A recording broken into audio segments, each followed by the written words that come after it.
Tata cara salat hajat yang benar. Salat hajat merupakan salat sunat yang dilaksanakan sebab adanya keinginan atau hajat yang sangat penting. Salat sunat hajat ini dilaksanakan agar apa yang dibutuhkan oleh kita segera dikabulkan oleh Allah Subhanahu wa Ta'ala. Hukum mengerjakan salat hajat. Hukum mengerjakan salat sunat hajat adalah sunat muakkad. Maksudnya yaitu sunat yang sangat dianjurkan untuk dikerjakan bagi orang yang membutuhkannya. Seperti yang telah dijelaskan di dalam firman Allah Subhanahu wa Ta'ala, yang artinya sebagai berikut. Wahai orang-orang yang beriman, mohonlah pertolongan kepada Allah dengan sabar dan salat. Karena sesungguhnya Allah bersama-sama dengan orang yang sabar. QS Al-Baqarah 153, serta dalam firman-Nya dalam surat Yusuf ayat 87 yang artinya sebagai berikut. Dan janganlah kalian berputus asa dari rahmat Allah. Karena sesungguhnya tidak ada yang berputus asa dari rahmat Allah kecuali orang-orang kafir. Di dalam hadis yang telah diriwayatkan oleh Imam Turmuzi dan Ibnu Majah dari Abdullah bin Abi Auf R.A. juga menerangkan bahwa Rasulullah SAW juga telah bersabda yang artinya sebagai berikut. Barang siapa yang mempunyai hajat kebutuhan kepada Allah atau kepada salah seorang dari anak Adam, hendaklah ia berwudu dan menyempurnakan wudunya, lalu salat 2 rakaat. Kemudian hendaklah ia mengucapkan pujian kepada Allah dan mengucapkan sholawat kepada Nabi SAW. Dan kemudian hendaklah berdoa. Keutamaan salat hajat seperti pada salat-salat sunat lainnya. Salat sunat hajat ternyata juga memiliki keutamaan yang besar.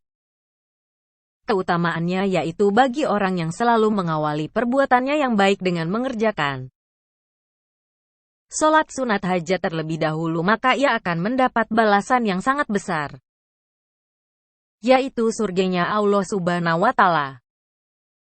Seperti yang telah diterangkan di dalam hadis Nabi Shallallahu Alaihi Wasallam, yang artinya ebaga berikut, bahwa Nabi SAW pernah berkata kepada Bilal, sesudah mengerjakan salat subuh sebagaimana berikut.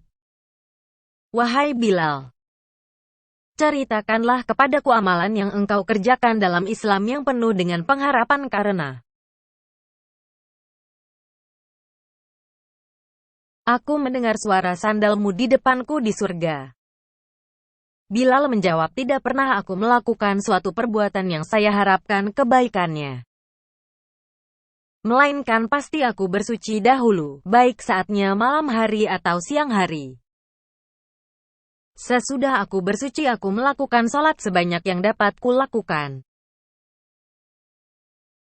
HR Imam Bukhari dan Muslim. Manfaat salat hajat. Manfaat dari salat hajat adalah untuk meminta kepada Allah agar apa yang kita inginkan atau apa yang kita hajatkan itu segera dikabulkan olehnya, atau menyingkirkan segala kesulitan yang kita hadapi.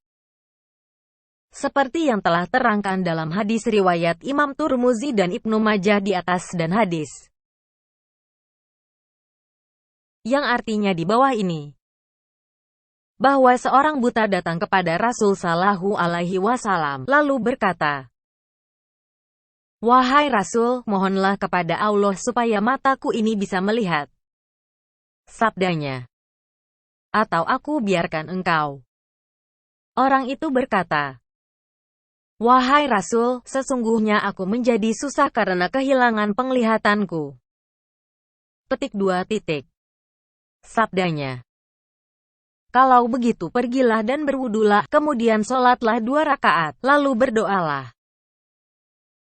Wahai Tuhanku, sesungguhnya aku memohon kepadamu atas nama Nabiku Muhammad Sallallahu Alaihi Wasallam, seorang nabi yang menjadi rahmat.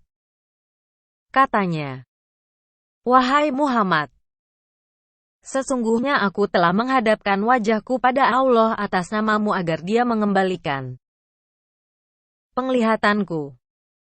Nabi berdoa, "Wahai Tuhanku, berilah Dia pertolongan atas namaku, jadikanlah aku penolong bagi diriku sendiri."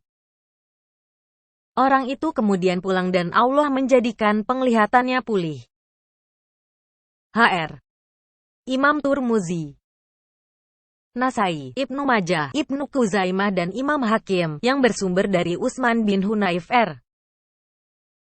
tetapi dalam riwayat Imam Turmuzi tidak disebut kata-kata, kemudian sholatlah 2 rakaat. Jumlah rakaat salat hajat, jumlah rakaat salat sunat hajat paling sedikit 2 rakaat dan yang paling banyak adalah 12 rakaat. Waktu salat hajat adapun waktu mengerjakannya dapat dikerjakan di malam hari ataupun dikerjakan di siang hari. Tata cara salat hajat sedangkan cara mengerjakannya itu pada dasarnya sama dengan salat-salat sunat lainnya, hanya saja niatnya yang berbeda. Niat salat hajat niat cukup dalam hati karena niat sendiri berarti ilmu atau mengetahui. Maka setiap orang yang mengetahui melakukan ibadah salat, maka ia sudah disebut berniat. Tidak perlu ada lafaz niat di lisan karena tidak ada satu dalil dari Al-Quran dan hadits pun yang membicarakan anjuran tersebut. Masalah niat ini berlaku bagi salat dan ibadah lainnya. Alangkah baiknya jika salat sunat hajat tidak cukup hanya dikerjakan 1 kali saja. Akan tetapi hendaknya dikerjakan sampai 3 kali atau bahkan sampai 7 kali. Tergantung penting dan tidaknya perkara hajat yang sedang dihadapi. Doa salat hajat setelah merampungkan salat sunat hajat. Sebaiknya memperbanyak membaca zikir terutama bacaan istighfar minimal 100 kali. Astaghfirullahalazim rabbi min kulli dzanbin wa atubu ilaih. Artinya, saya memohon ampunan kepada Allah Tuhan yang Maha Agung dari setiap dosa dan saya bertaubat kepadanya. Setelah Anda selesai membaca istighfar, selanjutnya membaca sholawat atas Nabi Muhammad SAW minimal 100 kali yaitu sebagaimana berikut. Allahumma salli ala Sayyidina Muhammadin sholatar rida warda an asyhabi ridar. Rida. Artinya, wahai Tuhanku limpahkanlah kesejahteraan kepada junjungan kami Nabi Muhammad SAW kesejahteraan yang diridahi, dan ridhoilah daripada sahabat-sahabat beliau semuanya. Setelah membaca sholawat tersebut di atas, lalu membaca doa sebagai berikut. Bismillahirrohmanirrahim. La ilaha illallahul halimul karim. Subhanallahi rabbil asril azhim. Alhamdulillahi rabbil alamin. As'aluka mujibati rahmatika wa azaima magfiratika wal ismata min kulli zanbin wal ganimata min kulli birin wa salamata min kulli itsmin la tada lizanban ila gafartau. Walahaman illa farashtahu walahajatan hiyalaka ridan illa kathaitaha ya arhamar rahimin.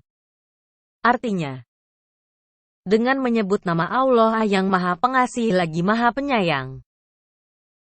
Tidak ada Tuhan yang patut disembah melainkan hanya Allah yang Maha Penyantun lagi Maha Pemurah. Maha suci Allah Tuhan pemelihara arsy yang agung. Segala puji bagi Allah Saru sekalian alam. Saya memohon kepadamu sesuatu yang mewajibkan rahmatmu. Sesuatu yang mendatangkan ampunanmu. Mendapatkan perlindungan dari tiap-tiap dosa dan mendapat keuntungan dari tiap-tiap kebajikan serta selamat dari tiap-tiap perbuatan dosa. Janganlah engkau biarkan dosa daripada diriku kecuali engkau ampuni dan tidak ada sesuatu kepentingan kecuali engkau beri jalan keluar dan tidak pula sesuatu hajat yang engkau ridai kecuali engkau kabulkan. Wahai Zat yang paling belas kasih di antara semua yang belas kasih. Setelah kita menyampaikan permintaan atau permohonan kita kepada Allah, dengan penuh kehusyuan sambil bersujud, serta memperbanyak La ilaha illa anta subhanaka inni kuntu minas zalimin, artinya, tiada Tuhan yang patut disembah melainkan hanya Engkau. Maha suci Engkau, sesungguhnya aku ini adalah dari golongan orang-orang yang berbuat aniaya.